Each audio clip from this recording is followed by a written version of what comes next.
पहले मंदिर परिसर में एक हिंडोला था गर्भगृह में, तो जब माँ वहाँ पर पहुँचती थी तब वो हिंडोला अपने आप झूलने लगता था। हरसिद्धि माता मंदिर उज्जैन की अगर हम बात करें, इसका इतिहास किस तरह का और क्या महत्व है इसका? जहाँ जहाँ पर माता सती के अंग और आभूषण गिरे हैं वहाँ वहाँ पर पीठस्थान बने। और जो गुजरात का मंदिर है उसका और उज्जैन के हरसिद्धि माता मंदिर में क्या संबंध है? प्रातः 9 बजे वहाँ पर मुख्य आरती होती है, तब भगवती वहाँ पर रहती है और उसके बाद में यहाँ पर उज्जैन में निवास करती है। जब भी माता हरसिद्धि की बात होती है, ऐसा शायद ही हो कि विक्रमादित्य जी की बात नहीं की जाए। 11 बार अपना मस्तक भगवती को अर्पण किया उन्होंने। हरसिद्धि माता मंदिर परिसर में जो 2 दीप स्तंभ हैं, मैंने इसका एक वीडियो देखा जो वायरल हुआ। तेज बारिश हो रही है पर दीपक जो है वो जलते रहते हैं। एक बार नहीं, कम से कम 5 से 7 बार ऐसा हो चुका है कि जब बारिश हो रही थी और दीपक प्रज्वलित थे। दोनों जो दीप मालिका हैं ये शिव शक्ति के स्वरूप में पूजे जाते हैं। अगर आप घर पे भी पूजन पाठ कर रहे हैं तो आपको ये विधि करना है। अगर आपने वो नहीं की तो जो आपने कर्म किया है उसका सारा फल इंद्र को चला जाएगा।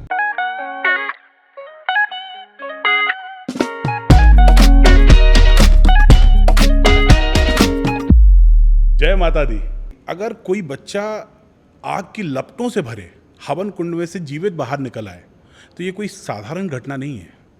ऐसे ही तेज बारिश के बीचों बीच दीप जलते रहें तो ये भी किसी चमत्कार से कम नहीं है। और जब आप ऐसे किस्से कहानी सुनेंगे तो आप खुद बोलेंगे कि माँ की महिमा अपरंपार है। भाई, अगर आप चाहते हैं कि आपका हर कार्य सिद्ध हो, हर मनोकामना पूरी हो, तो आज का शो आपके लिए है।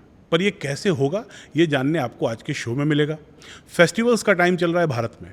अभी गणेश उत्सव संपन्न हुआ है और दुर्गा उत्सव की पूरे देश में धूम है। कहा जाता है कि माता सती के शरीर के टुकड़े और उनके आभूषण जहाँ जहाँ गिरे वहाँ पर शक्तिपीठ बने। उन्हें शक्तिपीठ कहा जाता है। और ऐसे ही एक शक्तिपीठ के आज के शो में हम बात करने वाले हैं, जहाँ पर भारत के प्रतापी राजा, जिनकी राजधानी उज्जैन हुई, सम्राट विक्रमादित्य जी ने हर 12 साल में उन्होंने अपना मस्तक, अपना सिर शरीर से अलग करके माता को समर्पित किया और ऐसा उन्होंने लगातार 11 बार किया। जिस शक्तिपीठ की हम बात कर रहे हैं इसके बारे में कहा जाता है कि वहाँ पर माँ रात को निवास करती हैं, क्योंकि दिन में वह गुजरात में होती हैं और रात का समय वह उज्जैन में बिताती हैं। अब तक आप समझ गए होंगे कि हम किस शक्तिपीठ की बात कर रहे हैं। नमस्कार, मैं हूं गौरव और यह है आरजे गौरव टॉक्स। नवरात्रि 2024 स्पेशल में इस बार इस पॉडकास्ट में आपकी मुलाकात हम करवा रहे हैं उज्जैन के माता हरसिद्धि मंदिर के मुख्य पुजारी महंत श्री राजेश गोस्वामी जी से, जिन्हें लोग राजू गुरु जी के नाम से भी जानते हैं। जी जी। और कोई भी परिचय है आपका वहाँ पे जो जिस नाम से आपको लोग जानते नहीं, हैं? शुरू से जो वहाँ पर है तो लगभग ये मान के चलिए कि अब गुजरात की जो जनता है, जो वहाँ के भक्त लोग हैं, वो राजू महाराज के नाम से वहाँ आते हैं तो वो उस नाम से संबोधित करते हैं। जो भक्त लोग जैसे वहाँ आते हैं वो उस नाम से संबोधन होता है। बाकी जो है लोकप्रिय राजू गुरु के नाम से ही है। तो जब नाम की बात चल रही है और माँ हरसिद्धि माता की हम बात करने वाले हैं आज, उनके बारे में मैंने बहुत सारे इंटरव्यूज़ में देखा कि कोई उन्हें हरसिद्ध माता बोल रहा है, कोई उन्हें हरसिद्धि माता बोल रहा है। तो सही नाम क्या है उनका?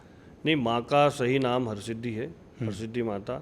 हर्षद माता जो है ये गुजरात की एक भाषा, गुजराती भाषा के अंदर जो गुजराती दर्शनार्थी लोग आते हैं वो वहाँ की लैंग्वेज में माँ को हर्षद माता बोलते हैं। तो नाम दोनों ही सही है? दोनों नाम सही है।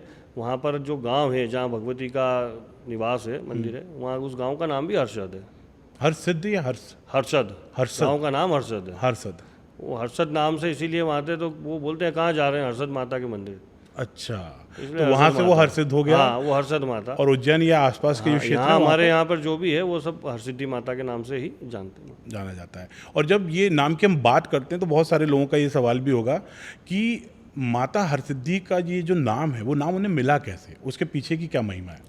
इसके पीछे की महिमा, जैसा कि नाम माँ का है, माँ के नाम में ही महिमा है पूरी। माँ का नाम हरसिद्धि माता है तो हर कार्य को सिद्ध करने वाली और हर के कार्यों को सिद्ध करने वाली। शिव जी को हर बोलते हैं। हाँ, हर शिव जी है। तो उनका कार्य सिद्ध हुआ और उनके कार्य को सिद्ध किया तब भगवान शिव ने उनको ये नाम प्रदान किया। जब भगवान भोलेनाथ तप में बैठे थे, महाकाल वन में तप के लिए बैठे, तो चंड मुंड नाम के 2 राक्षस जो हैं उन्होंने तप को भंग करने की कोशिश की। तब भगवान भोलेनाथ ने भगवती का ध्यान किया, माँ ने आकर दोनों का संहार किया।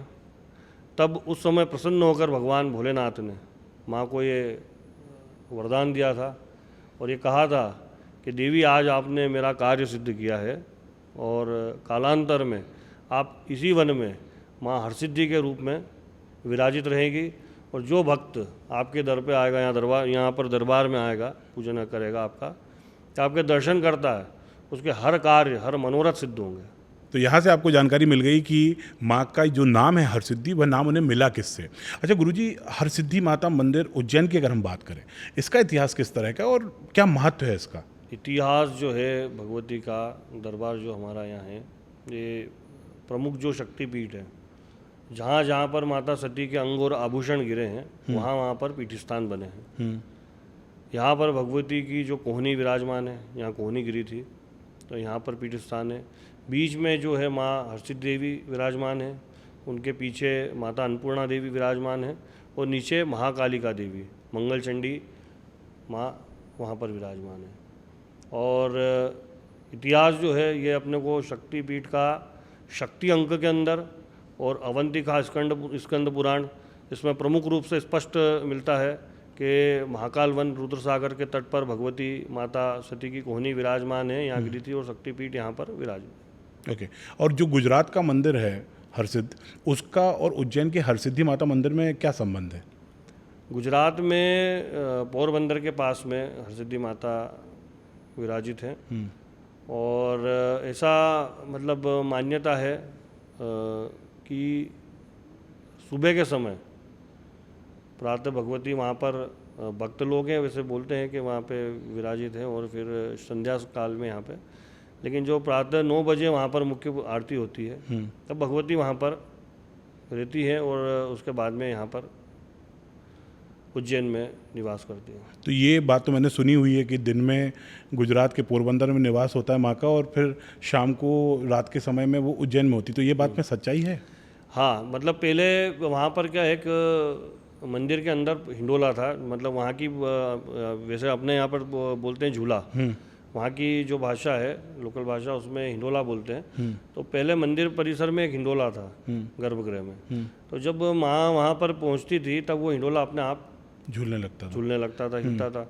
तब पुजारी जी को वहाँ पर इस चीज़ का मालूम होता था कि माँ आ चुकी हैं, तब वो वहाँ पर आरती शुरू करते थे, और सिर्फ आरती होती है तब उतनी देर वहाँ पर भगवती रहती है, फिर उज्जैन आ जाते हैं। तो जो लोग उज्जैन आ रहे हैं, अगर वो सुबह दर्शन कर रहे हैं तो क्या उनको दर्शन नहीं होंगे माँ के? मतलब फिर शाम को ही दर्शन होंगे? माँ तो देखो ऐसा है कि अगर हम कहीं कष्ट में हैं, कहीं किसी जगह पर अगर ऐसी स्थिति बनती है और हम माँ को बुलाते हैं, तो माँ तो सर्वत्र विद्यमान है, वो वहाँ भी आएगी।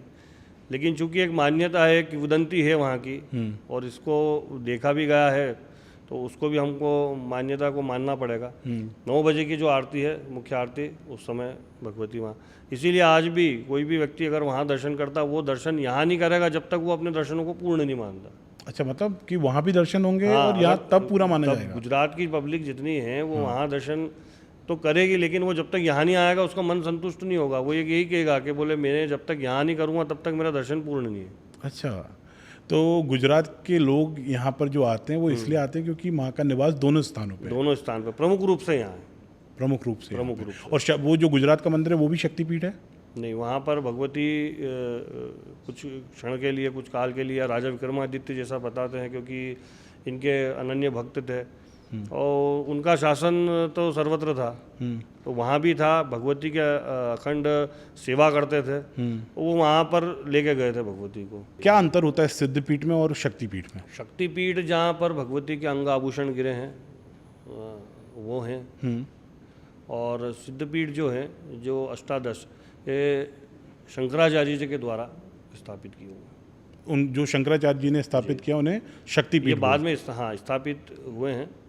और शक्तिपीठ जहाँ अंग आभूषण गिरे, अच्छा, जहाँ अंग गिरे माता सती के, वो सारे अंग और आभूषण, वो हो गया शक्तिपीठ। और जो शंकराचार्य जी ने किया उनको सिद्धपीठ बोला जाता है। अच्छा, कितने शक्तिपीठ हैं भारत के अंदर? क्योंकि मैं इंटरनेट पे अगर बात करूं तो कहीं 52 लिखा हुआ है, कहीं 51 लिखा हुआ है, उसमें भी एक जगह पे लिखा हुआ है कि पाकिस्तान में कुछ है, कुछ बांग्लादेश में है।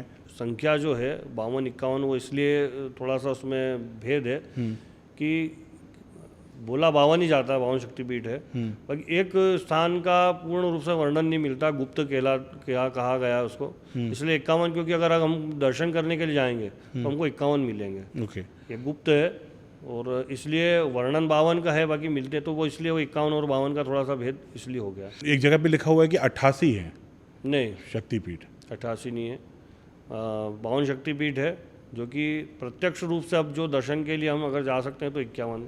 और इसकी अगर सही जानकारी किसी को चाहिए तो उसका सोर्स क्या हो सकता है, कहाँ से उसको सोर्स सही उसका आप अगर आज क्या आप, अधिकतर लोग बाग नेट से ढूंढते हैं, इसीलिए मैं पूछ है रहा ना, हूँ कि तो सही वो वहाँ पर आपको स्पष्ट जानकारी नहीं नहीं मिल पाएगी। मिलेगी। अगर आपको शक्तिपीठ के बारे में अगर जानकारी स्पष्ट रूप से चाहिए तो वो आपको सिर्फ पुराण या फिर शक्ति अंक में मिलेगी। प्राचीन जो पुराना शक्ति अंक है, गीता प्रेस गोरखपुर पे वो प्रकाशित हुआ है, और वहाँ से अगर आप प्रति मंगाते हैं तो उसमें आपको स्पष्ट सभी जरूर का जो है विधिवत वहाँ का जो एड्रेस है वो, और वहाँ भगवती देवी कौन सी विराजमान है, उनके भैरव कौन से है, ये सारा उसमें वर्णन है।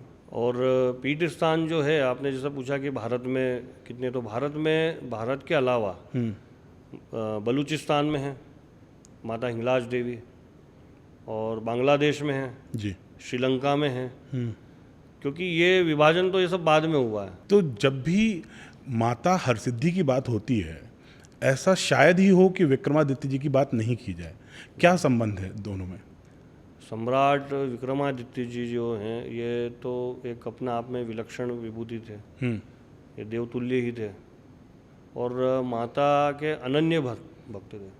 मतलब उनकी भक्ति इतनी थी कि एक भक्त एक बार नहीं, 2 बार नहीं, 11 बार अपना मस्तक भगवती को अर्पण किया उन्होंने।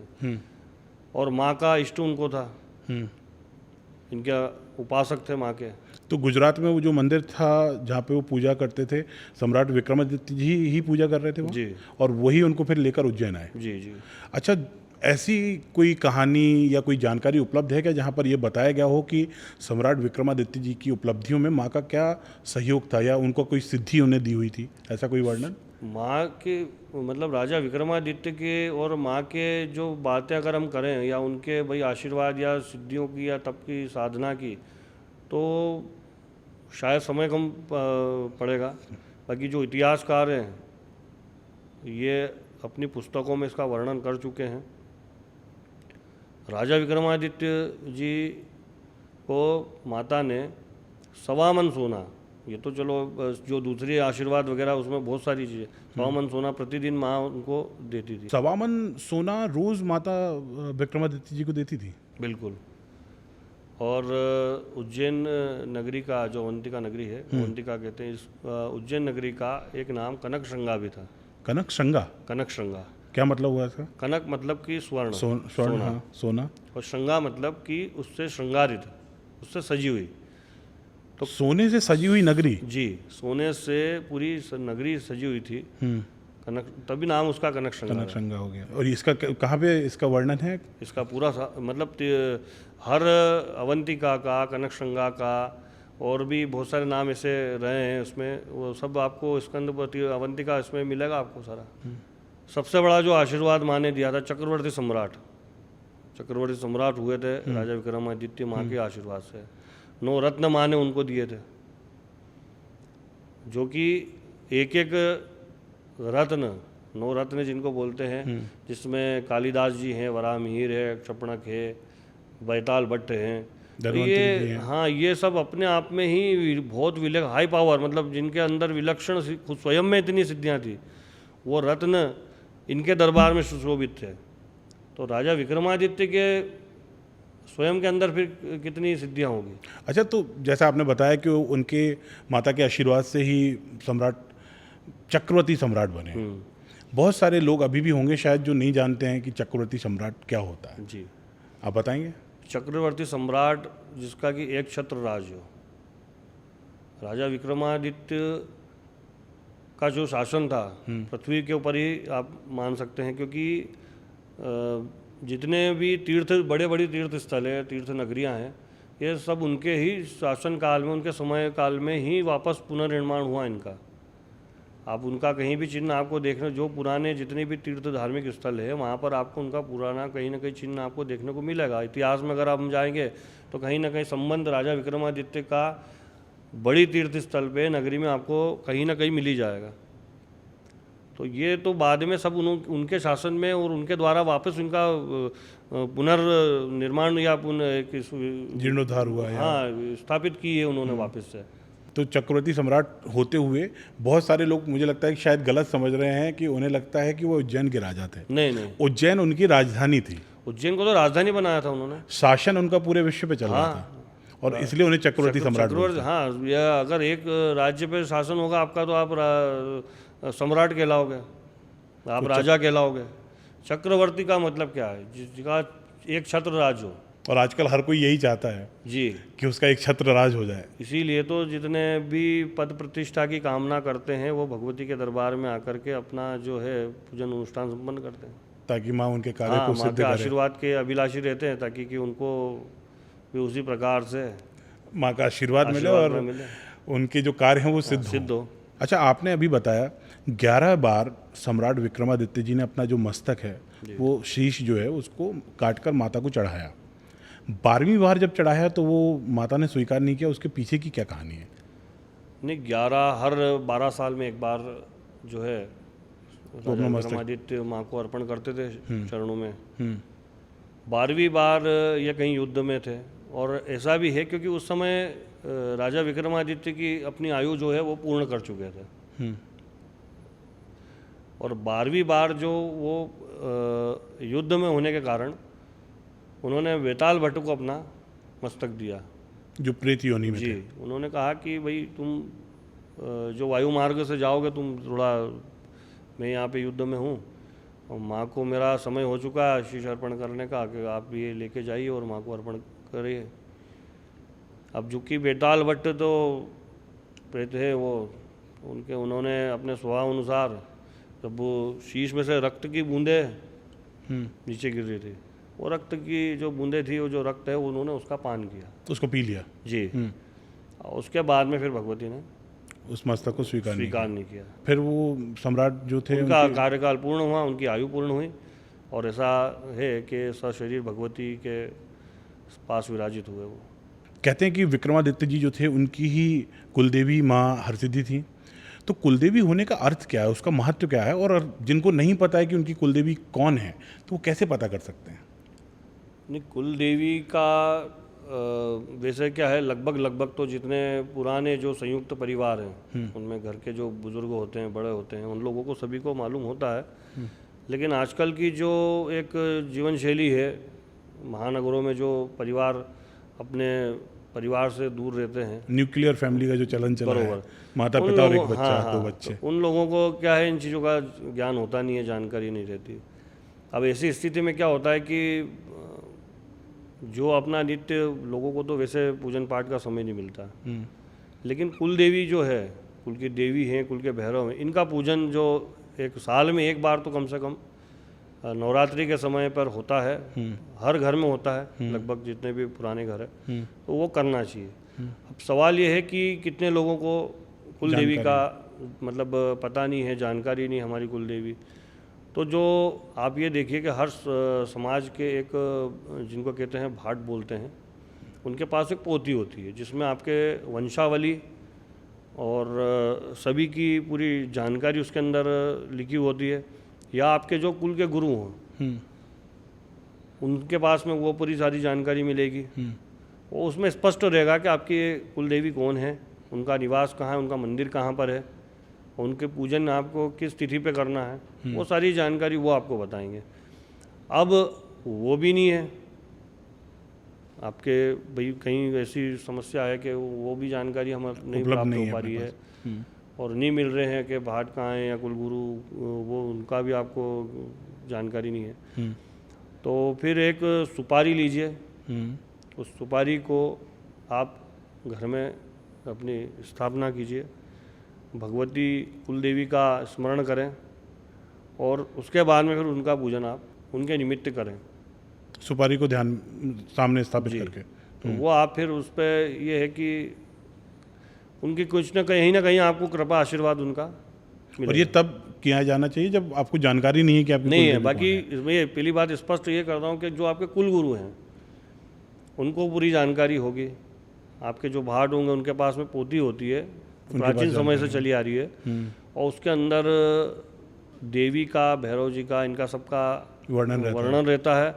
कहाँ उनका मंदिर है वो उसमें स्पष्ट लिखा होगा, उनकी कौन सी तिथि है, किस तिथि पे उनका पूजन होता है, वो भी सब उसके अंदर वर्णन रहेगा। तो अगर जानकारी नहीं मिल रही है तब सुपारी को सामने रखकर माँ भगवती को याद कर कर उनका उनका स्मरण करते हुए उसका पूजा करके आप कुलदेवी की कृपा प्राप्त कर सकते हैं, उनकी पूजन कर सकते हैं। ओके। सम्राट विक्रमादित्य जी हो गए, उनकी कुलदेवी माता हरसिद्धि।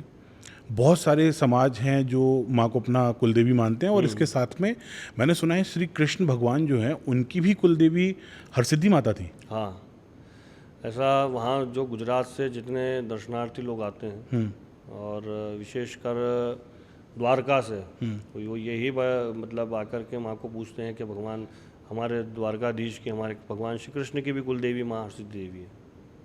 उनके बीच में ऐसी मान्यता है जी। तो गुजरात से बहुत सारे भक्त आते होंगे यहाँ पे फिर तो? सर्वाधिक जो संख्या है वो गुजरात के भक्त लोग ज़्यादा रहते हैं। ओके। अच्छा, नवरात्रि की बात करते हैं। माता हरसिद्धि मंदिर में नवरात्रि किस तरह से विशेष तौर पे मनाई जाती है, किस दिन विशेष पूजा होती है? तो नवरात्रि महापर्व जो है यहाँ पर विशेष उसका एक उत्साह रहता है और विशेष कर मतलब अनुष्ठान वगैरह सारे यहाँ पर आयोजित किए जाते हैं। और जैसा आपने पूछा कि किस तिथि पर विशेष पूजा होती है, तो अष्टमी पे यहाँ पर जो माता जी की मुख्य पूजन है। और विशेष इसमें यह रहता है कि अष्टमी और नवमी इन दोनों के संधि काल में जो यहाँ का माता जी का जो हमारे यहाँ हवन होता है वो अष्टमी नवमी के संधि काल में होता है। अष्टमी में आरंभ होगा, नवमी में उसकी पूर्णाहुति होती है। अच्छा, वो लगातार चलता है? हाँ, अष्टमी तिथि जब पूर्ण होने वाले होने रहेगी तब शुरू होगा, तब वो आरंभ हो जाता है अष्टमी में। ये दोनों तिथियों की संधि काल होती है, इसको संधि काल कहते हैं। अष्टमी में आरंभ होगा और नवमी जब लग जाएगी तब उसकी पूर्णाहुति होती है। ठीक है। तो अष्टमी नवमी को विशेष पूजन रहता है। अगर नवरात्रि के 9 दिन में से किसी एक दिन का समय निकाल के किसी को वहाँ जाना है तो वो अष्टमी के दिन जाना चाहिए? अष्टमी को वैसे ही विशेषकर बहुत भीड़ रहती है दर्शनार्थियों की, क्योंकि अष्टमी और नवमी 2 दिन लगभग सभी लोगों के यहाँ पर कुल देवी का पूजन होता है घर पे। जी। तो घर पे कुल देवी का पूजन करने के बाद में सब लोग आशीर्वाद के लिए भगवती के दरबार में आते हैं। वो विशेष दिन रहता है और विशेष उस दिन तो फिर जाने का महत्व भी तो उसी दिन सबसे ज़्यादा होगा? बिल्कुल बिल्कुल। अच्छा, अखंड ज्योत जो माता की जल रही है वहाँ पर, मैंने सुना है इसके बारे में कि अलग अलग राज्यों से जो मूर्ति स्थापित लोग करते हैं, अलग अलग समितियाँ मूर्ति स्थापित करती हैं दुर्गा उत्सव में, अखंड ज्योत वो माता हरसिद्धि की जो अखंड ज्योत जल रही है उससे लेकर जाते हैं? जी। लगभग ये मान के चलिए कि मैं स्वयं ज्योत प्रज्वलित करके प्रदान कर चुका हूँ। और गुजरात है, राजस्थान है, महाराष्ट्र है और राज्य में भी सभी जगह जहाँ स्थापना भगवती की करते हैं तो जो मुख्य माँ का जो ज्वाला के रूप में पूजन भी होता है। घट स्थापित होती है, 9 दिवसीय अखंड ज्योत स्थापित होती है।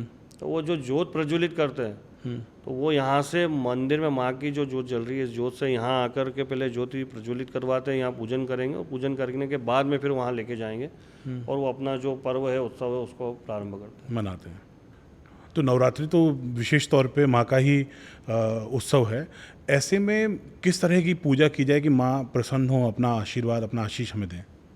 जैसे कि भगवान की जितनी महिमा होती है उतनी ही भक्तों की भी महिमा होती है। भक्तों के भी अपने अपने अलग अलग जो है उपासना और साधना के व्रत वो रहते नियम। कोई अपने पैर के वो चरण पादुका त्याग देगा, है ना, कोई मौन व्रत रहता है और किसी ने तप धारण किया हुआ है। आके मंदिर में कई प्रकार के अलग अलग साधक अपनी अपनी साधना करते हैं और प्रसन्न माँ का आशीर्वाद मिले, माँ प्रसन्न हो, वो हर प्रयास भक्तों के द्वारा किए जाते हैं। तो किस तरह का प्रयास किया जाए जो आपको लगता है कि इस नवरात्रि पे लोगों की मनोकामनाएं पूरी हो जाए? माँ तो सभी के, आप जिस भाव से आओगे, आप किस भाव से आए, आप क्या लेना है, माँ आपका मन के हर भाव जानती है। आप वहाँ आके खड़े भी हो जाएंगे, आप ये सब कुछ नहीं कर रहे हैं, आप हाथ जोड़ के खड़े होंगे, माँ आपके मन के सब जान लेगी।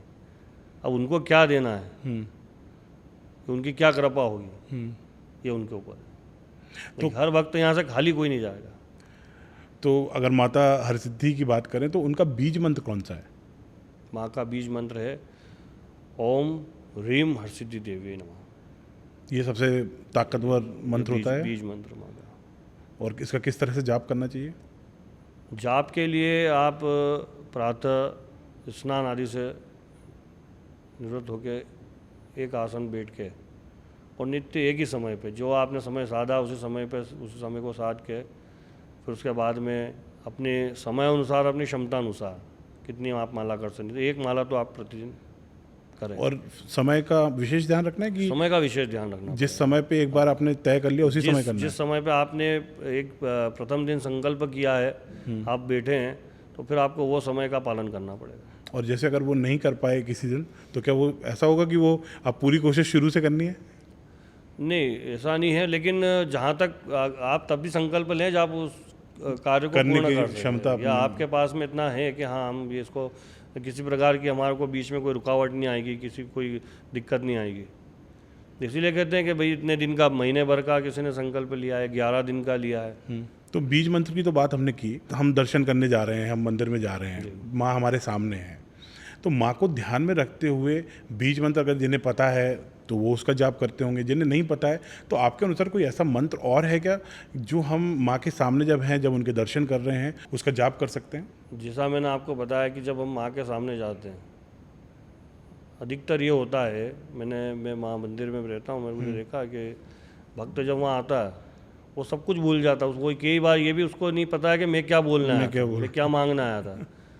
वो अपनी सुध-बुध खत्म हो जाती है उसकी वहाँ पे, वो एक टक फिर बस माँ को निहारता।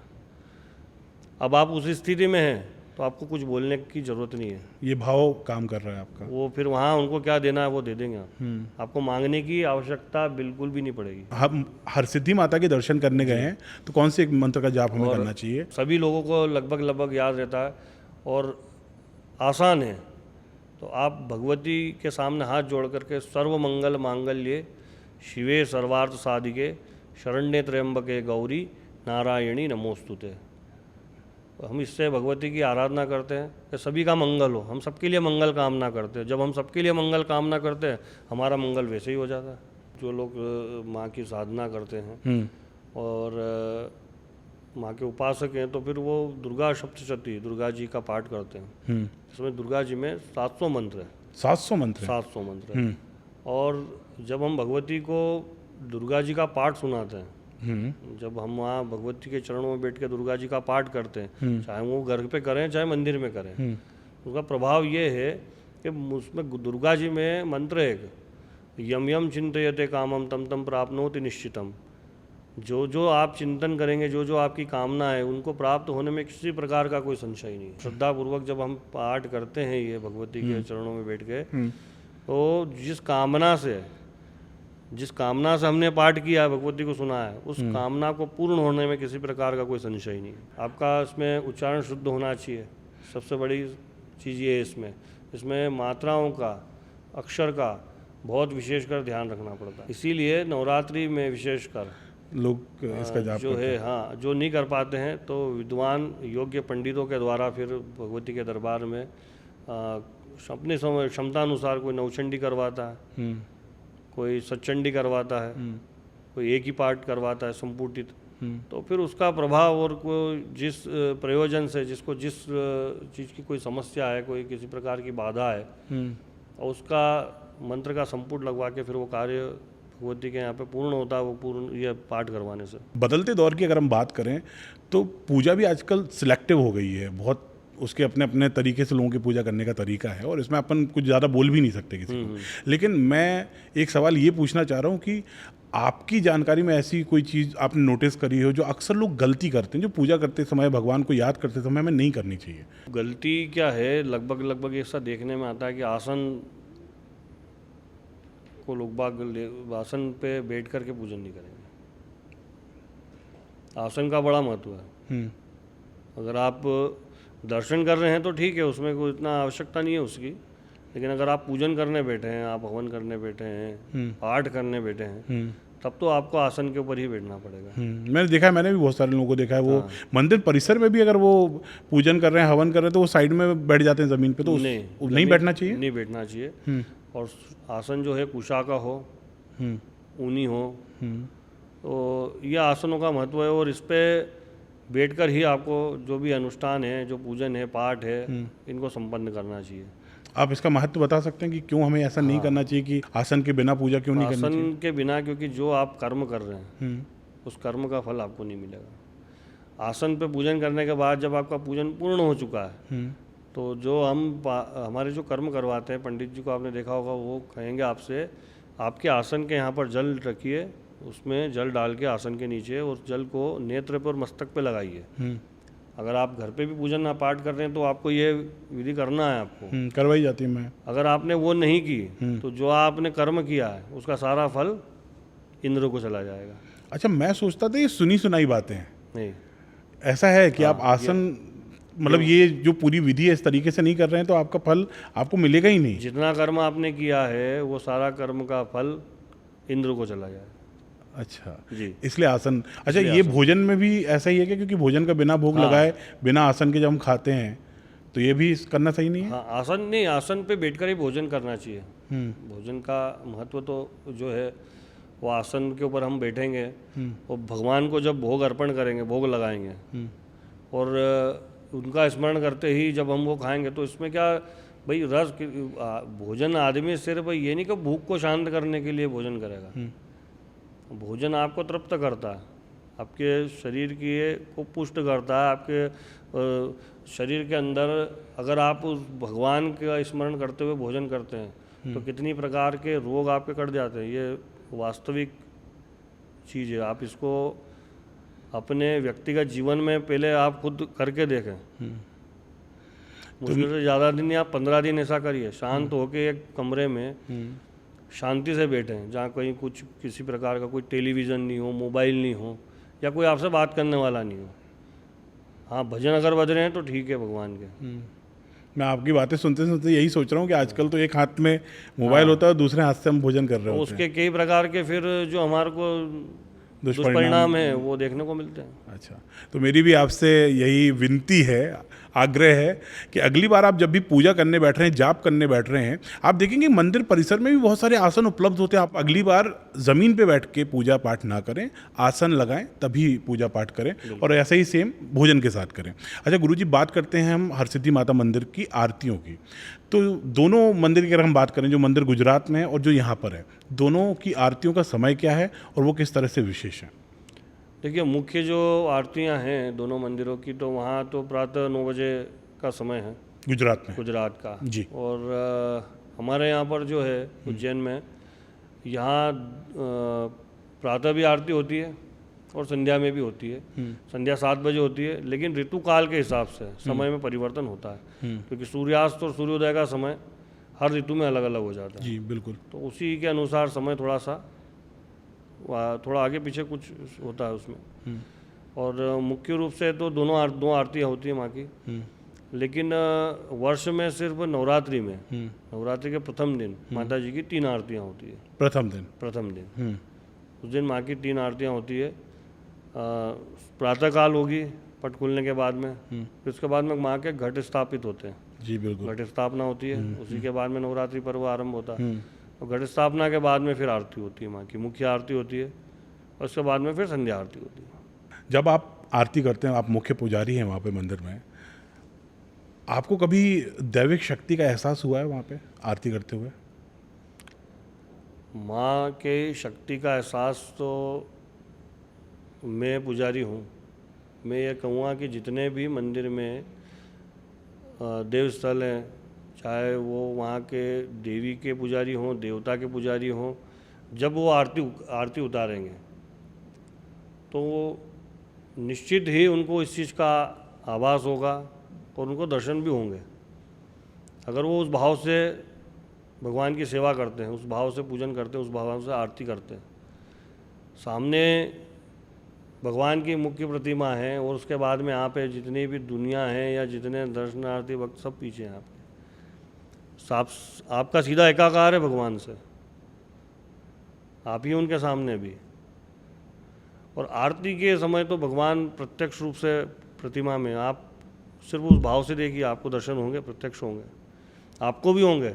आप दर्शनार्थी, आप बाहर खड़े हैं, आप आरती में खड़े हैं, लेकिन आप उस भाव से देखिए, आपको प्रत्यक्ष दर्शन होंगे, निश्चित होंगे। आपकी बातों से मुझे ऐसा लग रहा है कि आपने कई बार ये महसूस किया है। बिल्कुल किया है। कितनी बार ये भी स्थिति होती है कि मन ये कि मतलब आरती का समय तो हो चुका है, बाकी मन ये कह रहा है कि अभी आरती और करते हैं। आरती रखने का मन नहीं आरती करता है। रखने का मन नहीं होता कि ये रखें अभी नीचे। मैं जब भी उनको देखता हूँ हरसिद्धि माता को, तो मुझे ऐसा लगता है कि माँ बात कर रही हैं। हाँ, उनका स्वरूप ही ऐसा है, ममतामयी है माँ। उनके स्वरूप में, उनके चेहरे पे इतना तेज है कि जो भी भक्त है वो मंत्र मुग्ध होकर एक टक देखता है माँ को। बस यहाँ पर हम भाई जो व्यवस्था में लगे हैं वो हटाते हैं लोगों को, पर वो जब वो हटेंगे तो उनका मन देख के, उनका चेहरा देख के लगता है कि ये अभी चाह रहा है कि अभी मैं और कुछ देर रुक जाऊँ वहाँ पे, मैं निहारता रहूँ माँ को बस। दीप स्तंभ की अब बात करेंगे आगे। एक तो दीप स्तंभ बोलें या दीप मालिका बोलें, जो मंदिर परिसर में 2 स्तंभ बने हुए हैं, उनका सही उच्चारण क्या है? दीप स्तंभ तो ये अभी जो नाम है ये अभी प्रचलन में आया है, दीप स्तंभ। बाकी जो वास्तविक उसका नाम है दीप मालिका है। और दीप मालिका जो है, मेरा ऐसा मानना है कि शायद इतने बड़े दीप जो मालिका हैं ये यहाँ पर ही भगवती के दरबार में हैं, और राजा विक्रमादित्य के समय के ये दीप मालिका दोनों। अच्छा, कितने उसमें दीपक हैं और कब वो जलाए जाते हैं, क्या महत्व है उसका? दीपक उसमें लगभग 1011 हैं। 1011 दीपक दोनों स्तंभ को मिला दोनों के? स्तंभ को मिला के। और पहले तो नवरात्रि और बड़े पर्वों पे दीपक प्रज्वलित किए जाते थे, और अब तो जो है वर्ष भर ही दीपक प्रज्वलित होते हैं। और गुड़ी पड़वा पर जब नववर्ष आरंभ होता है जी, उस दिन प्रातः सूर्योदय के समय दीपक प्रज्वलित किए जाते हैं। अच्छा, ये साल में एक बार? साल में एक बार। और एक दीपावली पे, दीपावली पे सुबह के समय? दीपावली का सुबह के टाइम। दीपों का ही महत्व है, हाँ दीपों का त्यौहार है। हाँ, और वो भगवती के दरबार में सर्वप्रथम दीपक प्रज्वलित होते हैं। क्या इनका महत्व है उसको करने का? क्योंकि मैंने अभी सुना है कि बहुत सारे लोग ऐसे भी हैं जो वहाँ पर स्वेच्छा से जाकर कहते हैं कि आज दीप मालिका को मैं चाहता हूँ कि मेरी तरफ से पूरा उसका खर्चा उठाया जाए और मैं उसको जलाऊँ। नहीं, मैंने आपको जैसे बताया कि ये जो दीप मालिका है ये राजा विक्रमादित्य के समय के हैं। राजा विक्रमादित्य जो थे वो माँ के वैसे ही अनन्य भक्त थे, पा सकते हैं। तो उनका जो भगवती के प्रति साधना थी, वो कई प्रकार से साधना करते थे। और उसमें एक ये भी था कि वो दीप राग गाते थे। दीप राग? दीप राग जैसे मेघ राग होता है जी, तो बारिश होती है, ऐसे दीप राग है। तो दीप राग जब वो गाते थे वहाँ बैठ करके, तो दीपक अपने आप प्रज्वलित होते थे। अच्छा, सारे दीपक अपने आप प्रज्वलित होते थे जब राजा विक्रमादित्य जी दीप राग गाते थे। तो वो खुद स्वयं गाते थे या स्वयं उनके गाते थे? 9 रत्नों में से कोई एक? स्वयं गाते थे। अच्छा, वो स्वयं ही गाते थे, और फिर ये सारे दीपक अपने आप प्रज्वलित होते थे। तो इसके पीछे की स्टोरी ये है हाँ, कि वो दीप मालिका इसलिए कहलाती क्योंकि वो गीत गाते थे और उससे दीपक अपने आप जल जाते अपने आप प्रज्वलित होते थे। दूसरा ये है कि दोनों जो दीप मालिका हैं ये शिव शक्ति के स्वरूप में पूजे जाते हैं। संध्या में जब ये जो दीपक प्रज्वलित होते हैं, तो ऐसा कहा जाता है, भक्तों लोग ऐसा मानते हैं कि तब देवता भी ऊपर से इन दीपों का दर्शन करते हैं, क्योंकि इनको शिव शक्ति का शिव शक्ति का स्वरूप मानते हैं। और अब जो है वर्तमान में भक्त लोग मंदिर आते हैं, वहाँ से अपनी कामना बोलते हैं, मनोकामना मानते हैं, वो पूर्ण होती है, फिर ये प्रज्वलित करते हैं। अब वर्ष भर ही हो रहे हैं, आप उससे अंदाजा लगाइए कि भक्तों की कामना, वो जिस भाव से आ रहा है, जिस कामना से आ रहा है, वो कामना पूरी हो रही है। कितना खर्चा आता है उसका? और जैसे कोई भक्त है, उसकी कोई मनोकामना पूरी हुई है और वह चाहते हैं कि दीप मालिका का वो प्रज्वलित कराएं, उस दिन का खर्चा वो उठाएं, तो कितना इसका चार्ज होता है, कितनी फीस होती है? चार्ज एक निश्चित नहीं बता सकते हैं, क्योंकि लगभग अभी जो आ रहा है शायद 13 या 15 हज़ार कुछ उसमें, क्योंकि तेल का जो भाव है, तेल उसमें 60 किलो तेल लगता है। दोनों स्तंभों को सारे दीपों को जलाने में 60 किलो तेल लगता है। अब उसमें क्या है, तेल का जो वर्तमान में भाव है उसके हिसाब से ऊपर नीचे, हिसाब से अनुसार वो रेट हो जाता है ऊपर नीचे। तो लगभग 12-15 हज़ार के लगभग पड़ता है, जिसमें तेल भी, मतलब सामग्री भी शामिल है, और जो मंदिर को जो फीस देनी है वो भी शामिल है। सभी चीज़। कितना रुपए फीस लगती है मंदिर की? बुकिंग की राशि है उसमें 700 रुपये 700 रुपये। बुकिंग राशि है। उसके बाद में जो लोग उस पर मतलब दीपक प्रज्वलित करते हैं, तेल वगैरह लगाते हैं, उनका उसके अंदर पारिश्रमिक है।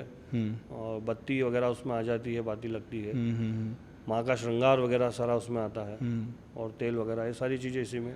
और उसके बाद जिनकी तरफ से चल रहा है उनके परिवार के सदस्य कुछ दीपक को प्रज्वलित करने का उनको वो पूजन करते हैं पहले, उनके द्वारा पूजन होता है, फिर उसके बाद में अपने हाथ से प्रज्वलित करते दीपक। अच्छा, एक वीडियो मैंने देखा हुआ है दीप मालिका का, या जो लोग सुन रहे हैं वो दीप स्तंभ के तौर से समझे। हरसिद्धि माता मंदिर परिसर में जो 2 दीप स्तंभ हैं, दीप मालिका आप उन्हें कह लें, मैंने इसका एक वीडियो देखा जो वायरल हुआ। तेज़ बारिश हो रही है, ज़ोरदार बारिश हो रही है, जी पर दीपक जो है वो जलते रहते हैं, बिल्कुल बुझते नहीं, एक भी दीपक नहीं बुझता है। तो ये वीडियो बनाया गया हुआ है या मतलब असली है, नकली है, फेक है, क्या है? इस वीडियो की सत्यता मैं बताता हूँ। ये वीडियो बनाया है और वो वीडियो बनाने वाला भी मैं ही हूँ, मेरे ही द्वारा बनाया है। अच्छा, वो वीडियो आप ही का बनाया हुआ है? वो वीडियो मैंने ही बनाया अरे था। वाह। और संयोग से उस समय मैं अपने घर के छत पे था। मैं छत के ऊपर से मैंने बहुत तेज़ बारिश शुरू हुई, तब दीपक लग चुके थे। अब मैं छत पे खड़ा हुआ था, मेरा ध्यान दीप मालिका की तरफ गया। बस मैंने देखा इतनी तेज़ बारिश है, दीपक अब शायद ठंडे होंगे या फिर पानी के कारण कुछ दिक्कत आएगी, लेकिन वो इतने तेज़ बारिश के अंदर भी दीपक जलते रहे। तब मैंने फिर मोबाइल से वो हाँ, तो वो तो बहुत वायरल हुआ है। बिल्कुल। और अभी भी वर्तमान में भी श्रावण मास में लगभग ये मान के चलिए कि बीच में एक बार नहीं, कम से कम 5 से 7 बार ऐसा हो चुका है कि जब बारिश हो रही थी और दीपक प्रज्वलित थे। हजारों लोगों ने उस वीडियो बनाई है, हजारों लोगों ने दर्शन किए उस चीज़ के। भाई मतलब हर चीज़ जो इंटरनेट पे दिख रही है, वैसे तो उसकी सत्यता की पुष्टि हमें कर लेनी चाहिए, लेकिन इस वायरल वीडियो की जिसमें माता हरसिद्धि परिसर में जो 2 स्तंभ हैं दीपक के, दीप मालिका उनको बोलते हैं, उसमें दीपक जल रहे हैं, ज़ोरदार बारिश हो रही है। अगर अगली बार ये वीडियो आपके पास आए तो आप समझ लेना कि यह सत्य है, और उसका चमत्कार आंखों देखा हुआ है जो आपने ही रिकॉर्ड किया। हाँ, वहाँ पे मतलब मैंने आपको बताया कि हर राज्य से यात्री आते हैं, दर्शनार्थी आते हैं, जी, भक्त लोग रहते हैं जी। और जब दीपक लगते हैं उस समय उनकी संख्या ज़्यादा होती है और वो परिसर में ही मौजूद रहते हैं, क्योंकि हर कोई व्यक्ति उससे भावना से आता है कि हमारे को ये दर्शन हो, हम देखें कैसे प्रज्वलित होते हैं। हम अगर अभी लगा नहीं पा रहे हैं तो कम से हम दर्शन करें उसका, और दर्शन करके हम अपनी कामना भगवती को बोलें। तो उस समय परिसर में कितने ही भक्त लोग रहते हैं।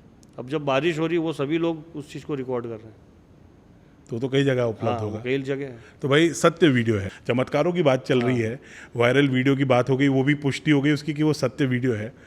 कोई और ऐसा चमत्कार जो आंखों देखा हो, जो आपने सुना हो? चमत्कार तो कई ऐसे हैं वहाँ पर भगवती के कि कितने बताएं। बाकी जो एक मेरे को याद आ रहा है वो मैं आपको बताता हूँ।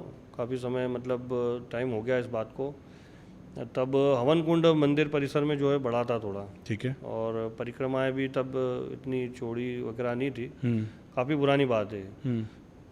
तब गुजरात से ही एक परिवार मंदिर में परिसर में हुआ हवन कुंड के, वहीं हवन हुआ था, उनका संपन्न हुआ था। और उनका शायद एक 2.5-3 साल का कोई बेटा था जो कि यहीं की मनोती थी उनकी, वहाँ की। अच्छा, माँ से उनको मांगा था, प्राप्त हुआ था। हाँ, उनके आशीर्वाद स्वरूप था वो। उसी की जो है वो पूर्ण करने के लिए यहाँ पर आए थे पूजन के लिए। तब उनका हवन वगैरह पूर्ण हुआ और सब लोग वहीं पर खड़े थे। बच्चा दौड़ते दौड़ते खेलते खेलते अनायास ही वो उसमें कुंड में उसका पैर अनबैलेंस हुआ, स्लिप हुआ शायद, तो वो कुंड के अंदर गिर गया। और तब उसमें आग थी? तब उसमें आग थी, पूर्णाहुति हुई ही थी उस समय। मतलब आग अच्छी खासी थी? अग्नि थी उसमें, अच्छी आग थी उसमें। अब एकदम वहाँ पर ये घटना होते ही बिल्कुल, अब इतने में जितने वहाँ पर पूजन वगैरह कर रहे थे पंडित वगैरह, सीधे उसको उठाया, बाहर निकाला। अब जलती हुई अग्नि में अगर कोई वो भी बच्चा अगर गिरेगा तो आप मानेंगे कि कुछ उसको कितना मतलब शरीर में चोट आएगी। लेकिन आप विश्वास करेंगे भगवती का ऐसा आशीर्वाद रहा कि उसमें सिर्फ जो भस्मी वगैरह थी शरीर के ऊपर वो लगी, कुछ खरोच आई, कुछ भी नहीं हुआ उसको? कुछ नहीं हुआ उसको। ऐसे ही माँ का आशीर्वाद उसके ऊपर रहा। चलते हुए हवन कुंड में वो बच्चा गिरा, जी, मतलब आग की लपटें उठ रही हैं और बच्चे को जब निकाला उसको कुछ भी नहीं हुआ था। पूर्णाहुति हवन की हो चुकी थी। तब तो आग मतलब अच्छी खासी अग्नि आग थी, रही होगी, मैं वही कह रहा हूँ। अग्नि थी, गिरा उसको वैसे ही वहाँ से पकड़ के बाहर निकाला और सकुशल रहा बच्चा। कोई गंभीर उसको किसी प्रकार की कोई चोट नहीं आई। जय हो। इसलिए माता हरसिद्धि का चमत्कार जो है वो दुनिया भर में बिल्कुल प्रसिद्ध है। कई आज भी इतने ऐसे भक्त हैं जिनको मैं जानता हूँ कि जो ये कहते हैं कि हमारा संसार, हमारा जीवन, हमारी हर सांस पर माँ का नाम है और भगवती को समर्पित है। हमारा पूरा जीवन ही भगवती से है। मैं प्रत्यक्ष रूप से मेरे संपर्क में है। तो ऐसे न जाने कितने और चमत्कार होंगे हाँ, है, जो बिल्कुल है। कई लोगों की नज़रों में हैं, कुछ लोगों के ऐसे भी होंगे जो चमत्कार घटे होंगे जो लोगों तक पहुंचे ही नहीं। बिल्कुल। आज के समय में इंसान अलग अलग तरह से अलग अलग चीज़ों में फंसा हुआ है। कोई कोर्ट कचहरी में फंसा है, कोई चाहता है उसका बिजनेस बड़ा हो जाए, किसी को बच्चा नहीं हो रहा है। तो जब हम अलग अलग मनोकामनाओं की बात करते हैं तब क्या अलग अलग प्रायोजनों के हिसाब से मंत्र भी अलग अलग होते होंगे, या एक ही मंत्र सारे प्रायोजन, सारे कामों पे, सारी मनोकामनाओं को पूरा कर सकता है? नहीं, जैसे अभी अपनी थोड़ी देर पहले चर्चा हुई थी कि भाव प्रमुख है। हम तो भगवती के दरबार में आए, हाथ जोड़ करके माँ से कामना की, प्रार्थना की। उन्हें तो सब पता ही है कि क्या पूर्ण चाहिए। करना है, हमारी माँ सब दे दी है। लेकिन अगर हम जब साधना मार्ग में होते हैं कि हम कोई अनुष्ठान को लेके विशेष कोई कार्य हमारा नहीं हो रहा है, हम चाह रहे हैं कि नहीं हम अनुष्ठान करें या मंत्रों के द्वारा फिर भगवती की आराधना करें, तब फिर जिस प्रयोजन हो, हमारा क्या प्रयोजन है, हम क्या प्राप्त करना चाह रहे हैं, या हमारा किस कार्य को लेके हमारे को अनुष्ठान करवाना है, और उससे संबंधित फिर मंत्र है। मैं आपको बताया दुर्गा जी में 700 मंत्र है। बिल्कुल बताया आपने। तो उसमें फिर जो कामना है उससे संबंधित मंत्र है, उस मंत्र का संपुट लगता है और उस लगा के फिर उसके बाद में फिर वो विधि पूर्ण होती है और आपका कार्य फिर सिद्ध होगा। तो इसके लिए फिर तो पुजारी जी से बात करना चाहिए कि मेरा ये प्रायोजन है। ये जब भी आप कोई मेरा एक ही सलाह है सभी के लिए, आप जब भी कोई अनुष्ठान ये करवाते हैं, दुर्गा जी का पाठ करवाते हैं, योग्य विद्वान ब्राह्मण के द्वारा ही करवाएं, क्योंकि वो फिर उस चीज़ का पूरा ध्यान रखेंगे। इसमें मात्रा का काफ़ी ध्यान रखना होता है। आजकल एक शिकायत और मिलती है लोगों को कि मैं पूजा बहुत कर रहा हूँ, मेरे को फल नहीं मिल रहा है। और मैंने भी कुछ दिन पहले एक रील देखी, इसमें एक महात्मा बोल रहे थे कि पूजा का फल मिलेगा कैसे, तुम्हारे शब्दों के, मंत्रों के उच्चारण ही सही नहीं है। बिल्कुल, एक मात्रा और एक शब्द से ही अर्थ बदल जाता है। एक बहुत पुराना एक किस्सा है, सुना है हमने हमारे मंदिर में बुजुर्गों से, कि किसी व्यक्ति की जब एक पत्नी, उसके शारीरिक कष्ट था, कुछ बीमार थी, वो गया कि भाई मेरे ऐसे ऐसे समस्या है। उन्होंने कहा ठीक है, बोले मेरे को कोई, बोले मैं तो करूँगा, बाकी बोले मैं भी करूँगा, मेरे को भी आप बताइए तो मेरी भी इच्छा है, मैं भी करूँ, मेरा ऐसा भाव है। और उन्होंने उनको मंत्र दे दिया। उसमें लास्ट में ऐसी कुछ लाइन थी, भार्याम रक्षतु भैरवी। अब उन्होंने कर दिया भार्याम भक्षतु, रक्षति को भक्षति, र की जगह भ कर दिया। कर दिया। यहाँ रक्षा करना था, वहाँ रक्षा करना था, वहाँ भक्षण करवा दिया। भक्षण कर।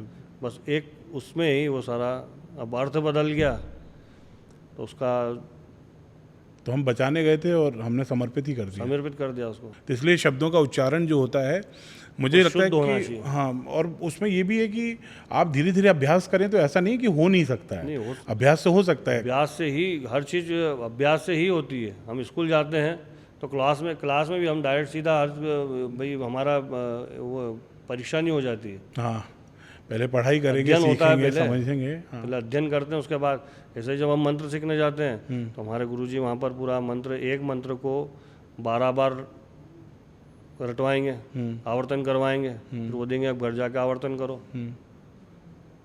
आवर्तन करना है, सरल करके फिर उनको सुनाना है, वो देखेंगे और कहाँ कुछ त्रुटि तो नहीं है, त्रुटि हुई तो फिर वापस से उसको सुधार करवाएंगे। जब अब वो देख लेंगे कि हाँ अब ये इसको पूरी तरह से कोई सीख त्रुटि नहीं है, स्पष्ट है, सरल हो चुका है, तभी हम वो जाके फिर भगवान को, तब तक तो हमारे को गुरु को सुनाना है। तो भाई जब भी आप मंत्रों का जाप करें तो उसके जो शब्द हैं, उसका जो उच्चारण है, उसका विशेष तौर से ध्यान रखें। गुरुजी, मंदिर जो है हरसिद्धि माता का उज्जैन में, उसमें जब हम ऊपर की तरफ देखें तो एक श्रीयंत्र बना हुआ है, उसका क्या महत्व होता है? और मंदिर परिसर में टोटल श्रीयंत्र हैं कितने? श्रीयंत्र का विशेष महत्व है और श्रीयंत्र को यंत्रराज कहा जाता है। वो शक्ति का केंद्र भी कहलाता है क्या? जी, सारे जितने यंत्र उन यंत्रों में बड़ा जो है श्रीयंत्र है, यंत्रराज इसलिए वो कहा गया उनको। और मुख्य रूप से मंदिर परिसर में लगभग 5 श्रीयंत्र है जी। जिसमें 2 श्रीयंत्र, एक सभा मंडप है जिसमें यात्री दर्शनार्थी लोग दर्शन कर सकते हैं, बिल्कुल। और एक श्रीयंत्र जो मुख्य है वो भगवती के पास में जहाँ स्थापित पे है, माँ बैठी हुई हैं। उसके दर्शन नहीं होते हैं। और एक श्रीयंत्र करकोटेश्वर महादेव है, वहाँ पार्वती जी है, वहाँ स्थापित है। एक श्रीयंत्र जो है वो अखंड ज्योत है माता जी की, वहाँ स्थापित है। और एक श्रीयंत्र नीचे वरसिद्धि माता, ऐसे 5 श्रीयंत्र वहाँ पर मंदिर परिसर में है। क्या महत्व होता है इनका? श्रीयंत्र का काफ़ी महत्व। श्रीयंत्र का जो है हमारे यहाँ पर तो भाई यहाँ नवरात्रि में मुख्य रूप से नवरात्रि के जो सिद्ध किए हुए श्रीयंत्र होते हैं, नवरात्रि में भक्त लोग अपने यंत्र जो है वहाँ पर सिद्ध करवाते हैं। श्रीयंत्र की जो पूजन अनुष्ठान अपने घर पे करते हैं, पूजन करते हैं मुख्य रूप से, तो जिनकी कामना होती है, श्री की कामना होती है, श्रीयंत्र जैसे कहा गया शुरू में श्री है, तो जिनको श्री की कामना होती है, धन धान्य की कामना होती है, तो उस काम जो भी जातक को कामना है वो श्रीयंत्र घर में स्थापित करें, उसका पूजन करें, घर में सुख शांति वैभव समृद्धि इन सबकी प्राप्ति होती है। आपने महादेव की बात करी, मंदिर परिसर में भी एक महादेव का मंदिर है, और कहते हैं कि एक कहावत है ना कि आप एक बोरी चावल लेके उज्जैन में निकलेंगे, आपके चावल खत्म हो जाएंगे लेकिन मंदिर खत्म नहीं होंगे। तो मंदिर परिसर में माता के जो शिव जी हैं वो कौन से महादेव हैं? वो करकोटेश्वर महादेव। उनका नंबर कौन सा है 84 महादेव में? ये 84 महादेव हैं, 84 शिवलिंग यहाँ पर जो स्वयंभू हैं पूरे उज्जैन में, और 4 उज्जैन नगर की सीमा पे। ठीक है। और उन्हीं में 10वें क्रम पे करकोटेश्वर महादेव हैं।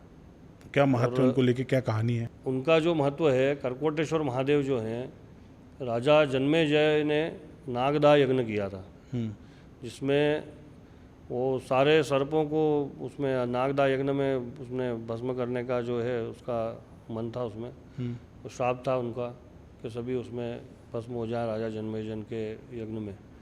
और उस यज्ञ से बचने के लिए जो करकोटक नामक जो सर्प है वो ब्रह्मा जी के पास में गए, वहाँ उन्होंने प्रार्थना की कि इस प्रकार से ऐसे ऐसे, बोले हम सब कुल समाप्त हो जाएगा ऐसे।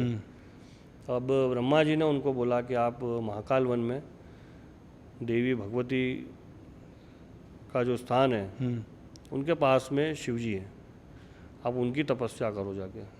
तब करकोटक नाग ने घोर तपस्या की शिव जी की यहाँ पर, भगवान ने प्रसन्न होकर के उनको अभयदान दिया, और करकोटक नाग ने उनकी तपस्या की, इसीलिए आज उनको करकोटेश्वर महादेव बोलते हैं। मैंने सुना है वहाँ पे काल सर्प दोष की पूजा की जाती है, इसीलिए काल सर्प दोष की पूजन होती है, वहाँ पर विशेष महत्व है। जिसको भी कुंडली में काल सर्प दोष है, वहाँ अगर एक लोटा जल भी अगर वो चढ़ाता है तो उसको काफ़ी प्रभाव देखने को मिलेगा। लोग आते हैं, दूर दूर से आते हैं, अभिषेक पूजन वहाँ पर करवाते हैं, और काल सर्प दोष जो है उसका शमन वहाँ पर करते हैं।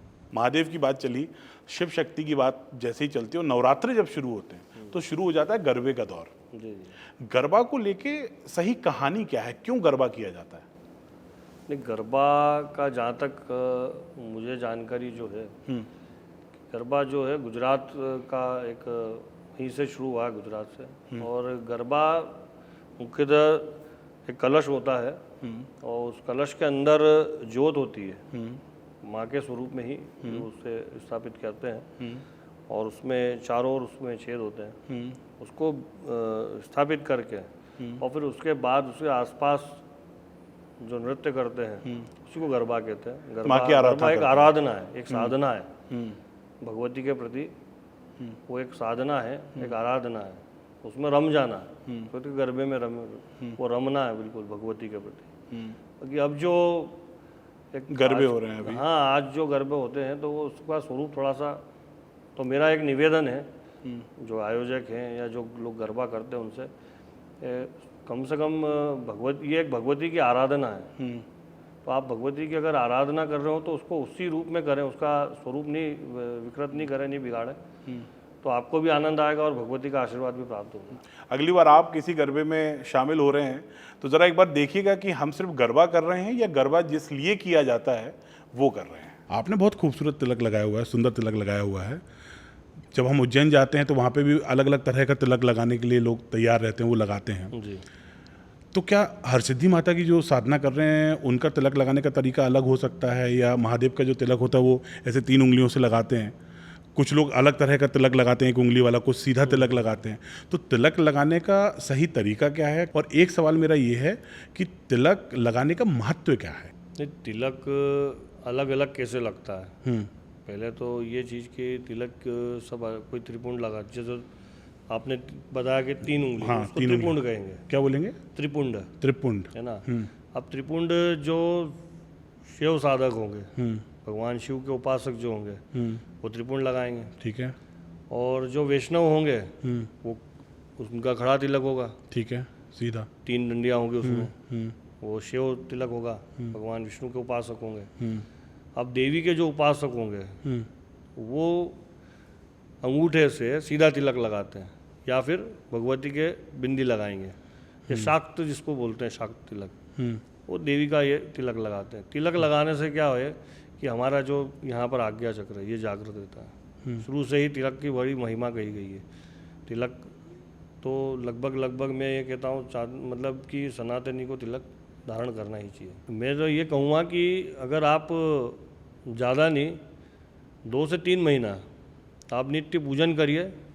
तिलक ऐसे भी नहीं कि बस खाली मेरे को तिलक ही लगाना है और तिलक लगा के मैं निकल गया। आप पूजन कीजिए, पूजन करने के बाद में आप विग्रह के चरण से तिलक लीजिए। कौन सी उंगली से? और इस उंगली से आपको तिलक लगाना है, इसी उंगली से लगाना है, क्योंकि ये उंगली से ये पितरों की होती है, इसका हम पितरों से पूजन करते हैं। इस उंगली से आप तिलक लगाइए और 2-3 महीने कंटिन्यू ये तिलक को आप धारण करिए। ये तिलक जो आपने सुबह पूजन आदि करके आपने तिलक धारण किया, तिलक लगाया, रात्रि में सोने के पहले विसर्जन कर दीजिए उसको। तिलक लगा के सोना नहीं है। तो कभी भी लगा के नहीं सोना है? हाँ, सोना नहीं है। और चेहरे पे आपके तेज 2-3 महीने लगाने के समय रहेगा। आप उस जिस दिन आपने उसको तिलक धारण नहीं किया, आप उस समय फिर घर के बाहर निकलिए बिना तिलक के, तब आपको उस तिलक का महत्व आपको अपने आप ही स्वयं स्वतः पता पड़ेगा। ऐसे ही तिलक के साथ में एक और चीज़ है मेरे मन में, जो हो सकता है कई लोगों के लिए बहुत छोटी सी बात हो। माला जपने का सही तरीका क्या है? कौन सी उंगली का स्पर्श माला में नहीं होना चाहिए? कौन सी उंगली का और अंगूठे का स्पर्श होना चाहिए? माला में मुख्य रूप से हमारी एक ये तर्जनी है, मध्यमा, इन उंगलियों का स्पर्श नहीं होता। मध्यमा और तर्जनी? तर्जनी सिर्फ इन एक अंगूठा और ये 2 उंगली, इन्हीं पर माला चलती है। इस उंगली से इस पे माला रहेगी और इस उंगली से माला को चलाएंगे, दाने चलेंगे। ये सही तरीका है? ये सही तरीका है। अब इनका क्यों त्याग करा गया है? क्योंकि ये देव कार्य के लिए और सब इकट्ठे होगी तो ये पितृ कार्य के लिए। पितरों का हम अगर जब पूजन करते हैं तो हम ऐसे करते हैं। पितरों को जब हम गंधाक्षत समर्पित करेंगे, अर्पण करेंगे तो ऐसे करेंगे, पुष्प पर समर्पित करेंगे ऐसे करेंगे, और देव को करेंगे तो देवता को जब अगर हमारे को गंधाक्षत करना होगा तो हम इन तीनों का उपयोग करेंगे। और हवन में भी जब हम करते हैं, हवन में भी अगर हमारे को जब आहुति देना है तो हम इस मुद्रा से ऐसे हवन से छोड़ते हैं। और पितरों को जब हम जो घर में धूप अर्पण करते हैं, धूप देते हैं, तो फिर हम सारे ही इस प्रकार से देंगे, सभी अंगूठे और उंगली को सबको साथ में लेकर के फिर प्रदान करेंगे। तो ये सही तरीका है पूजन में माला जपने का? जी। पूरे देश दुनिया से लोग महाकाल बाबा के दर्शन करने आते हैं, हरसिद्धि माई के दर्शन करने आते हैं, काल भैरव जी के दर्शन करने आते हैं, और एक क्रम है दर्शन का। चूँकि मैं इंदौर में हूँ तो बहुत सारे लोग मुझसे कनेक्ट करते हैं कि यार भाई मैं महाकाल दर्शन करने जा रहा हूँ, क्या तरीका है वहाँ पे जाने का, भस्म आरती कैसे होगी, ओंकारेश्वर कितने दूर है, अच्छा माता का जो मंदिर है वहाँ पे कैसे जाएंगे। अगर कोई व्यक्ति महाकाल मंदिर आ रहा है दर्शन करने, माता की दर्शन करने उज्जैन आ रहा है, सही क्रम क्या है दर्शन करने का कि वो दर्शन पूरे माने जाएं? इसके लिए हमें क्या करना चाहिए, किस क्रम में दर्शन करने चाहिए? नहीं, क्रम तो क्या है कि शुरू से हमने मतलब जो देखा है, और जो है वो ये है कि भगवान, अब महाकाल आप आए, सबसे पहले जो भी यात्री आता है बाहर से, सर्वप्रथम भगवान महाकाल के दर्शन करने आता है, महाकाल मंदिर ही जाता है। अब ये है कि तब पूर्ण हो, तो पूर्ण तो महाकाल मंदिर में परिसर में है, साक्षी गोपाल भगवान है। हाँ, बीचों बीच बने हुए हैं परिसर में। जब हम बाबा के दर्शन करके बाहर आते हैं, परिसर में और अन्य मंदिर हैं, सब दूर दर्शन करते हैं, फिर साक्षी गोपाल जी के जब हम दर्शन करते हैं, तो वो साक्षी गोपाल जी के दर्शन करने की मान्यता ये है कि वो ही हमारे साक्षी हैं, हम यहाँ आए तीर्थ नगरी में। और वहाँ पे लिखा भी हुआ है ना हाँ, कि इनके दर्शन करने से आपके दर्शन पूर्ण माने पूर्ण जाते होते हैं, कि भाई वो साक्षी देंगे ना, वो इस बात के साक्षी कि आप आए, आपने दर्शन किए हैं। तो सही क्रम हो गया, बाबा महाकाल, हाँ। फिर साक्षी गोपाल जी के दर्शन कर लीजिए ताकि आपके दर्शन के वो साक्षी हो जाएं, ये सही क्रम है। हाँ, तो बहुत बहुत आपका धन्यवाद, आभार, आप आरजे गौरव टॉक्स में आए हैं। मैं आपका बहुत धन्यवाद करता हूं और साथ ही आपसे एक प्रार्थना करता हूं कि माँ हरसिद्धि माई का जो आशीर्वाद है, जो भी लोग इस शो को सुन रहे हैं, देख रहे हैं, उन तक आप जाते जाते पहुंचा दें। बिल्कुल, मेरी कामना है, भगवती से प्रार्थना है कि जो भी लोग आपका शो देख रहे हैं और उसके माध्यम से कि सबका कल्याण हो, सबका मंगल हो, और भगवती से यही प्रार्थना करता हूँ, कामना करता हूँ। और अभी नवरात्रि महापर्व में सभी को एक अपनी तरफ से ज़रूर कहूँगा कि अपने सामर्थ्य अनुसार, अपने समय अनुसार, आपको जैसा भी समय मिलता है सामर्थ्य अनुसार, घर में एक पाठ जरूर अवश्य करवाएं।